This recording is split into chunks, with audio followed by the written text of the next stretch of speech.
Welcome back to the deep dive. Okay, today we're trying to cut through some of the complexity around the Ontario Building Code, OBC, yeah. specifically for commercial washrooms, accessibility, usability, all that. If you're looking for maybe a quicker way to grasp the really critical details, the measurements you have to get right, well, this deep dive is definitely for you. Absolutely. I mean, when we talk OBC compliance, it's really the foundation, isn't it? For safety, accessibility, sure, but also hygiene, even water efficiency. Right. And the code covers, two main types you'll see. The standard barrier-free or BF washrooms, and then the universal washrooms. Those often have slightly different requirements for higher needs. Mm-hmm. Getting these tiny details right is it's essential. Okay. And just so you know, this deep dive into OBC compliance is brought to you by Handy Washroom Direct. Okay, good to know. So let's unpack this then. Starting with the main event, I suppose the toilet, the water closet.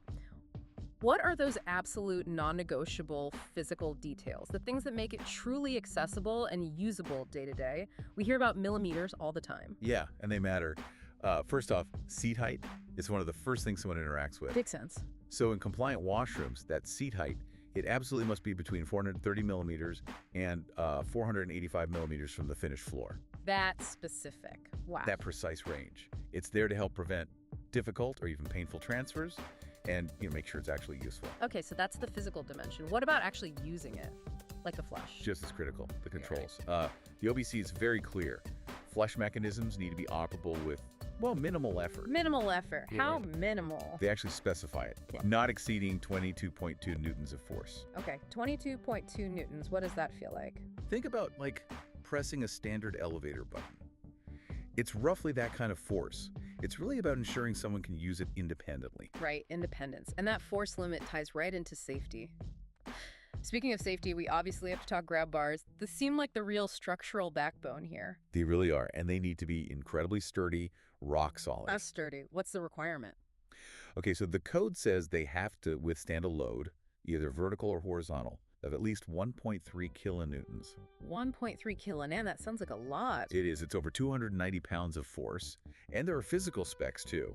The diameter has to be between 35 and 40 millimeters. And crucially, a slip-resistant surface. That's key. Absolutely. And placement. I imagine placement is everything here. We're talking precision, right? Total precision. That main horizontal bar, the one beside the toilet, it has to be installed exactly 750 millimeters above the finished floor. Exactly 750. Exactly. If the install crew is off by, even 20 millimeters an inch or so, the whole space could fail inspection. It happens. Wow. Okay, so that precision carries over, I assume. Yeah. Beyond just the toilet itself, what about all the other bits and pieces, the accessories? It definitely does. You have to look at everything needed for a fully compliant, usable experience. Take mirrors, for instance. Right, mirror. They have to be accessible too. Oh. Which means either the bottom edge is no higher than 1,000 millimeters off the floor, Okay. or the mirror itself has to be tilted downwards so someone seated can actually see themselves. Ah, yeah, I've seen those fixed tilt mirrors. That makes sense now. Okay, what about the things we touch all the time, like soap dispensers, towel holders, same kind of strict rules? They are, and honestly, this is an area where usability can really fall down sometimes. How so? Well, all those essential accessories, they need to be mounted within a pretty specific vertical range, between 900 millimeters and 1,200 millimeters above the floor. 900 to 1,200. Right. So if that soap dispenser opening or the towel slot is mounted just a bit too high, even if it's a great product, technically compliant itself, it's useless. It makes a whole setup non-compliant. So installation is just as important as the product choice. Absolutely critical. And beyond these basics, the source materials also pointed towards accommodating higher needs, right? With specialized items. Yeah, things like folding shower seats came up different types, padded, L-shaped, even bariatric options. And those adult change tables, you see brands like Pressalit, can Dan mention? Exactly. It just highlights that meeting the code isn't just about the main fixtures. It's about the whole package, every component, selected correctly and installed perfectly. So if you had to pick the biggest, most common mistake people make. Honestly, misplacing accessories, installation errors. It's usually not that they bought the wrong thing, though that happens.